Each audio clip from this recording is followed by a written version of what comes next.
So in this episode, we're going to dive into the aspects of everything to protect your assets. First and foremost, everything that you need to do, regardless if you're in Web3 or not, to protect yourself online. And then also, we're going to dive into how WalletGuard can help to protect our crypto assets. Hello, I'm Taj, digitally known as Tropic Vibes, the host of Nifty Business, where we highlight NFTs and explore Web 3.0 as we move from pure speculation to creating real-world value.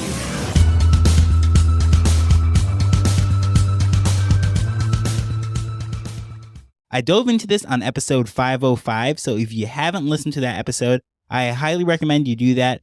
I go over a lot of tools and different things that Michael spoke about when he met with us with the Crypto Tech Women community, and he gave us some amazing tips. However, in this particular one, we're going to dive into specifically what WalletGuard does because he covered so much in that. I just didn't think he had enough time to really have the stage to highlight all the amazing things that's happening with WalletGuard only. So we're going to dive into that today. But first and foremost, I want to say that this episode is also going to be a video. So certain aspects of it is very visual and you have to see it. So in the show notes, you're going to see where I directly link to the YouTube video, and I'm going to timestamp it at the part where he does a screen share. So it is really cool to just listen to this and hear everything that's happening, but I just think it adds that much more to it if you actually see it. So let's get to that conversation. Thank you, Michael, for coming into this and just having a great conversation with me. I met you via the Crypto Tech Woman. You did an amazing masterclass and just taught us so much of that. I just want to give you your kudos for that because I had an amazing time and I learned a lot. Thank you. Definitely appreciate that. And it's awesome to see communities that want to talk about security and make sure that their users know there are ways to keep your assets safe before something goes wrong. Yeah, and I'd appreciate that because one of the things, too, is a lot of times when we have these presentations and community meetings, it turns into like a self-promotion. And you did 95% value just sharing all that information, and we really appreciated it. So it was great to now give you the stage to speak about the amazing things that you do and how you got involved with all of this. I think it's important to talk about the Web 2 security side of things first before you get into Web 3. And a lot of people leave the Web 2 side out. So when you're talking about self-custody and being your own bank and now managing your own keys, do you have the right security hygiene? Do you have the right understanding of what you're interacting with so that you don't end up compromising yourself, that you don't end up losing your assets? So I've been in cybersecurity pretty much my whole life. And I was the CEO of an IT company. We handled residential and business computer services, so providing remote support, handling their backups, their security, stuff like that.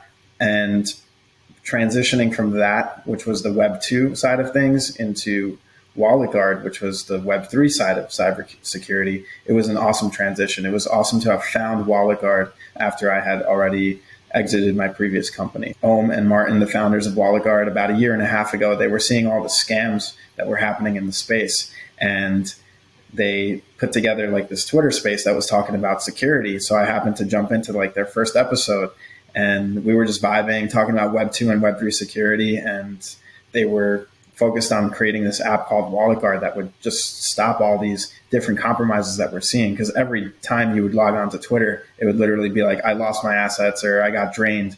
And that security layer is what's missing to onboard the masses. Otherwise, people are afraid to come in to crypto.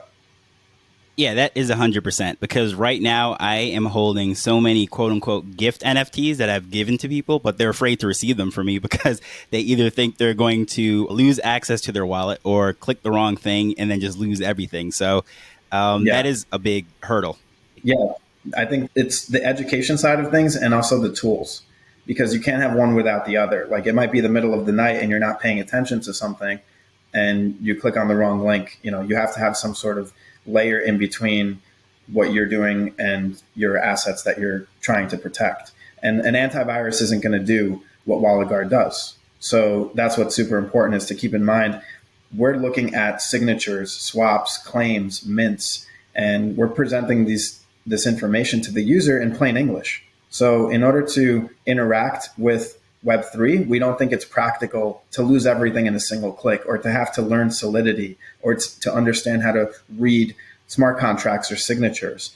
This should be an environment where you can safely store your assets. You can understand the precautions you have to take. And there's also tools that will handle a lot of that heavy lifting for you. Yeah, definitely. I remember my first transaction that I did on ETH using my MetaMask, and I was terrified. Like, I was absolutely terrified when all those things popped up, and I didn't know exactly what any of that meant. And it honestly, it was an anxiety-inducing event when it should have been so much fun. Right. Yeah. You're like interacting with something new, but it's like, okay, you're also playing with money, right? You're playing with actual assets that you care about. And that's the scary part. A lot of times people are like, don't click on links, don't click on links. The point of the internet is to click on links. So we have to have some sort of intermediary, right? That's going to be able to say, hey, this is actually something you don't want to proceed with.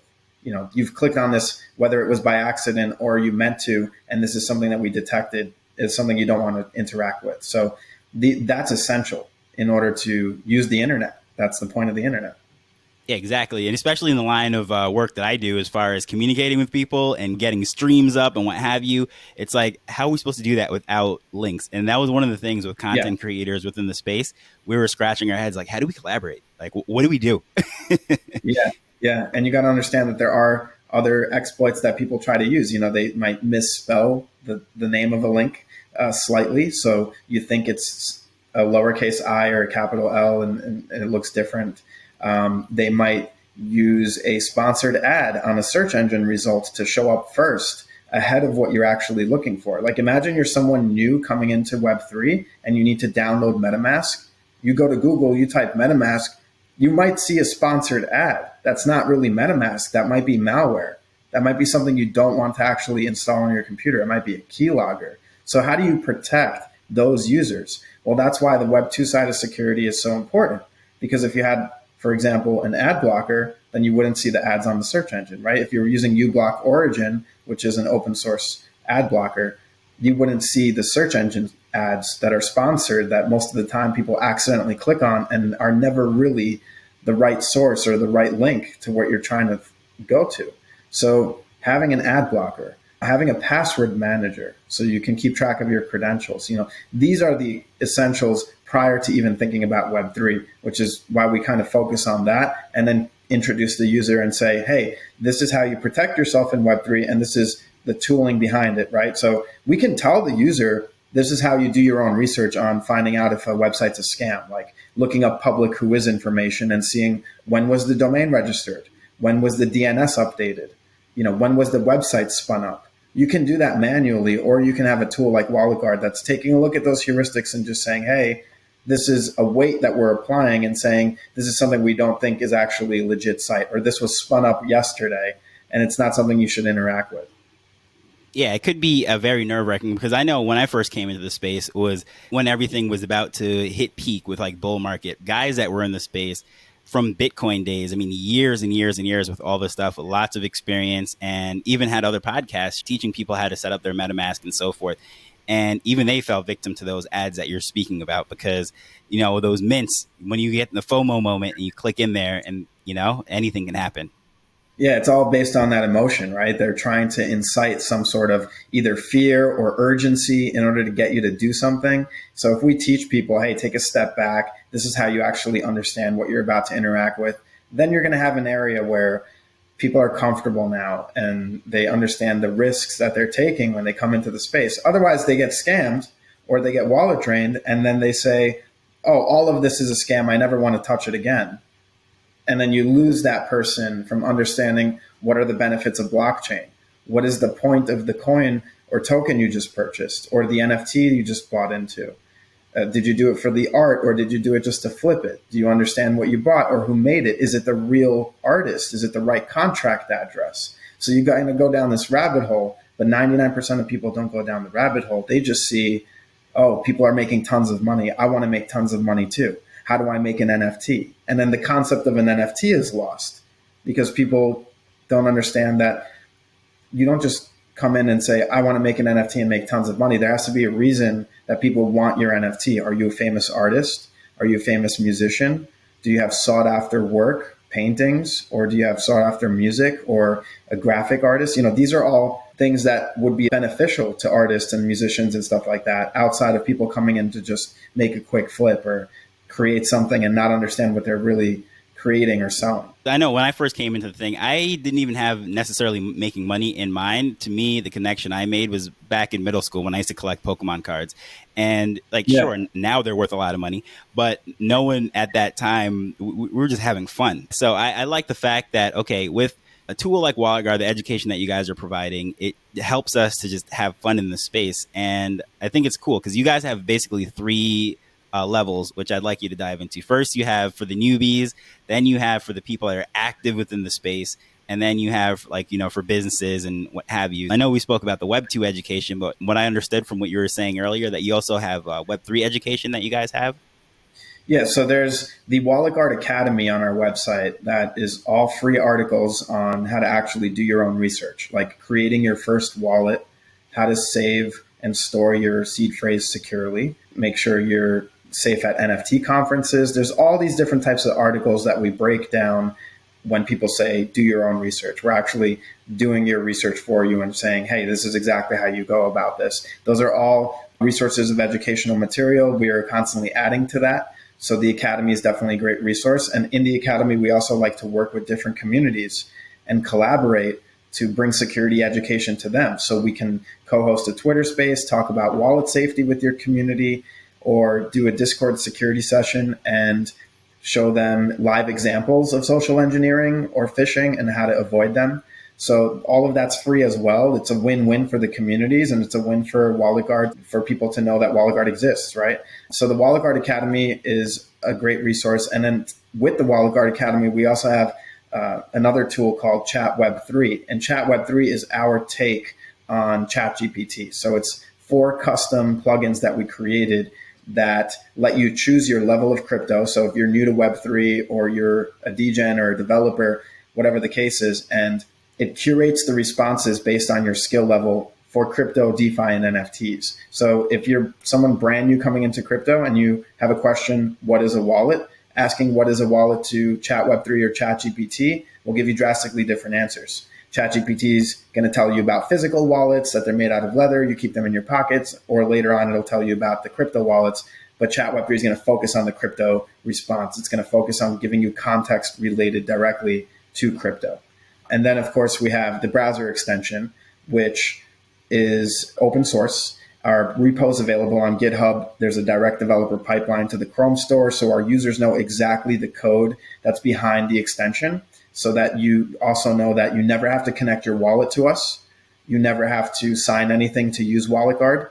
There's no NFT, there's no token, there's nothing needed to purchase to use Wallet Guard, and that it provides a security layer for your wallet of choice. So we're not a wallet, we're providing security for your wallet. Within the next couple of months, we're actually going to be releasing a MetaMask Snap, which is the Wallet Guard security and transaction simulator directly in MetaMask. So you don't have to have Wallet Guard as a separate extension in your browser. So this way, you're going to be able to get the security benefits in that wallet natively. And we're working on a bunch of different activations in the space on the B2B side of things because of our API. So other wallets, other dApps or marketplaces, for example, they can connect and aggregate information from us through our phishing detection or through our transaction simulation. So there's a lot of different ways we're integrating with users, different brands, different communities, and also bringing that security information to existing products. It's a lot going on there.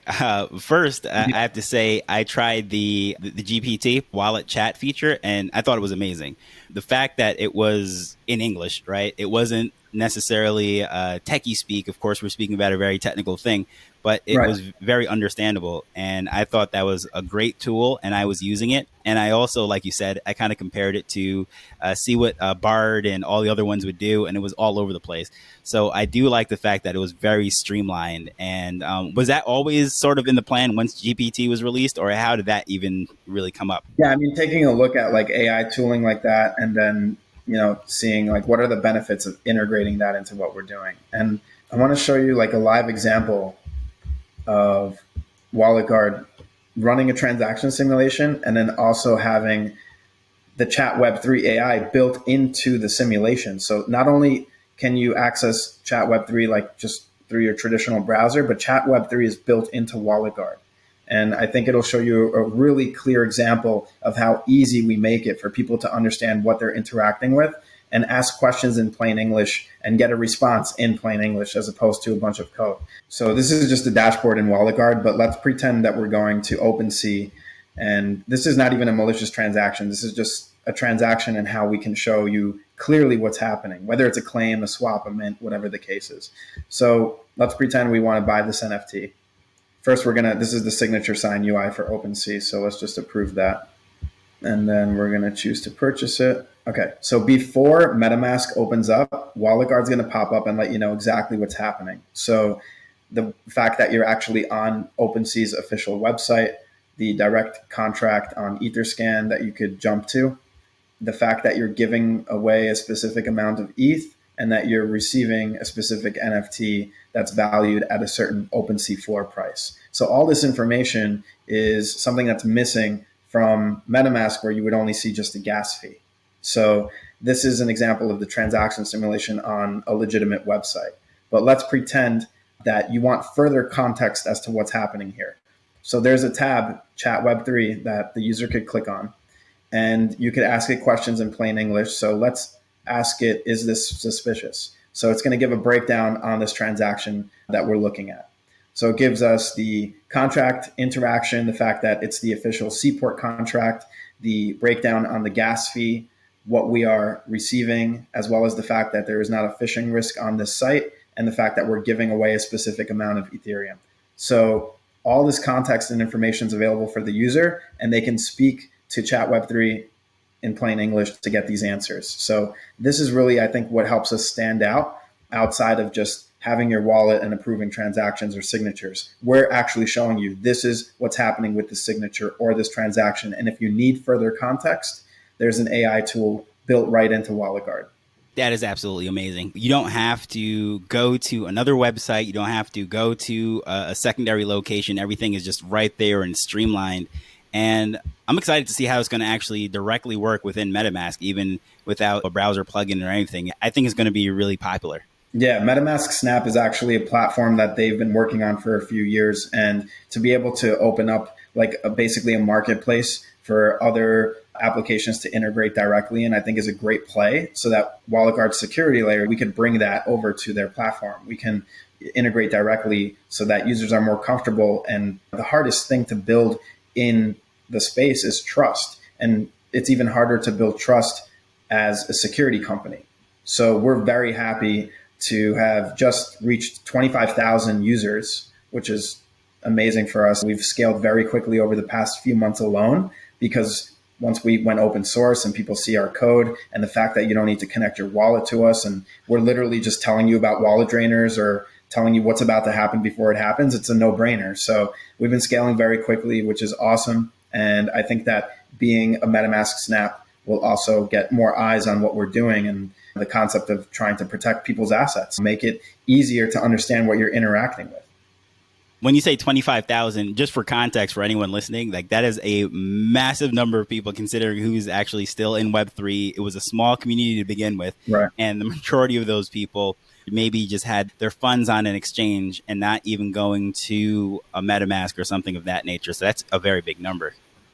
Yeah. And to be able to provide this security layer for those people, like when we see those tweets or those DMs that are like, hey, this helped me stop a wallet drainer, or I just got my friend into crypto and he thought it was a free mint and WalletGuard told him this is a wallet drainer. That's why we do this. That's worth millions of dollars to us. Eventually we will be monetizing a premium subscription of WalletGuard, but we'll always have the free version for the sake of onboarding people, for the sake of educating people on what the space is about and the fact that we exist as a security tool.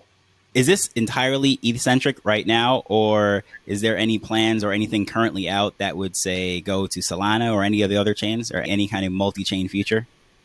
Yeah, so WalletGuard is the security layer in between the wallet. So we actually support on the transaction simulation side, Ethereum, Polygon, as well as Arbitrum. And we are launching support for more chains over the coming months. But the phishing detection layer, the one that's actually looking at different heuristics on the site, that's blockchain agnostic. So you still have the security feature of checking the links, or on the transaction side, looking at a few different chains. It's absolutely amazing. So someone now who, let's say they have their own project in their community, what's the best way that they could reach out to you and work with you guys to educate and onboard their community into using this feature? On Twitter, or X as we now call it, our official Wallet Guard page is wallet_guard. You'll know you're on the right one. We have about, I think, 37,000 followers that we've also happily built, mostly organically, by just providing free security content. So following us and also turning your notifications on, we do a weekly X space, which I actually just got off of, where we talk about wallet safety and also bring up other security advocates in the space. Reach out to us on X. You can also go to our website, walletguard.app. Everything we've spoken about, including the Academy, the Chat Web3 AI tool, the extension, the links to our open source repo on GitHub, everything's on walletguard.app. It's all in one place for users to do their own research on us and see that we're out here as security advocates trying to make the space safer. We have a real product. We've saved people real money. Those 25,000 downloads have led to over 55,000 wallets being protected. And we've been able to save our users over $40 million in assets. And that's a conservative number. So the way that we track that is we take a look at the simulations as far as the data that is the value, and then say, hey, this is something that we could have saved. This is something that we blocked or stopped. So that $40 million in assets saved is a very conservative number.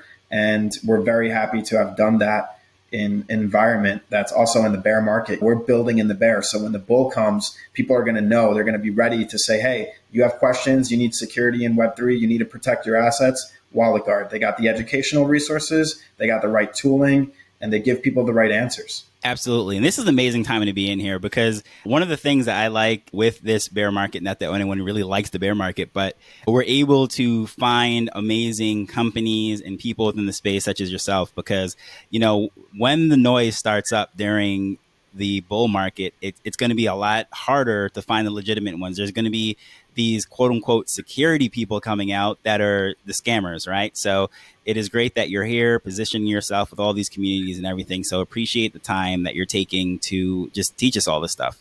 I love it. I love speaking about cybersecurity. I'll go anywhere to any conference that wants to talk about it. I don't charge anything to speak anywhere. You know, we are all security advocates here at Wallet Guard, and the goal is to just educate the masses to onboard the next 100 million people, for them to understand what they're interacting with. And, you know, sometimes people don't want to self-custody. Sometimes there's going to be people that need an intermediary or some sort of custodial service to manage these assets for them. But there are a big chunk of people that are self-custodying. And they also need to understand that there are tools like us that exist, and we're building with communities. We take community feedback or user feedback and we incorporate it directly into our workflow. We incorporate it into the application. That's how we got to this point. If we had an app that no one cared about and there was no reason for, we wouldn't have gotten to the point we're at right now. So it's really been awesome to build with communities, to be able to provide all these services at no cost to anybody, you know, outside of the B2B integrations. That's our APIs and our backend. So those we have custom deployments for. But when it comes to the end user, it's really beneficial. When it comes to communities, it's a win-win for everybody. And yeah, it's been just awesome building with the team, and becoming the partnership director at the beginning of this year, getting a full-time position at Wallet Guard was really just awesome. I wouldn't want to be doing anything else in Web3. So, of course, all the information that you did leave, I will put in the show notes for this, or the description if you're checking out the video. And that way, you know, you're on the official pages. Make sure you're there. He said the links and so forth. And, you know, we don't want no confusions. Of course, this is a whole security thing. And even when I see your name, Michael K., I automatically think of, I don't know which city you're on, but Michael K., the New York Yankees announcer. But no, not that Michael K. This is That's not me. Web3 security, Michael K. So, right. Of course, your Twitter or X handle will be in the show notes as well if anyone wants to reach out. So I appreciate this. It was a great conversation, man. And I know you guys are going to do some amazing things. No, thank you so much for giving me the platform, giving me the time to speak about this. Greatly appreciate your time. And yeah, this has been awesome. Maybe we should do like a follow-up one in a few months from now, see where we're at. I think we're going to have a lot of great developments to drop that I can't necessarily talk about right now, but there's a bunch of stuff coming. I definitely think that anybody that's listening, like I said, do your own research on us, check us out. If you have any questions, you want us to work with your community, talk about wallet safety, shoot us a DM. We eat this, we breathe this, we love this, and let's go. So, of course, that was a lot of amazing information. Highly recommend you check out WalletGuard, all the amazing things that's happening over there. And also the things to protect yourself within Web 2. Some of the recommended tools that he spoke about in that workshop with us, I have put in the show notes as well. But again, I recommend listening to episode 505. I just gave a broad overview of everything that he spoke about there. So hopefully you find this information helpful and it will save you a lot of headaches in the future. Love to hear your thoughts on it. Please feel free to give some feedback in whatever podcast app that you're listening to. But as usual, I just want to thank you for taking time to listen to this as we're learning and building Web3 together. So until next time, later. The Nifty Business Arrow is not investment advice. It provides insights and information within the space. As with anything, please do your own research before making a decision whether you're making an investment or a purchase.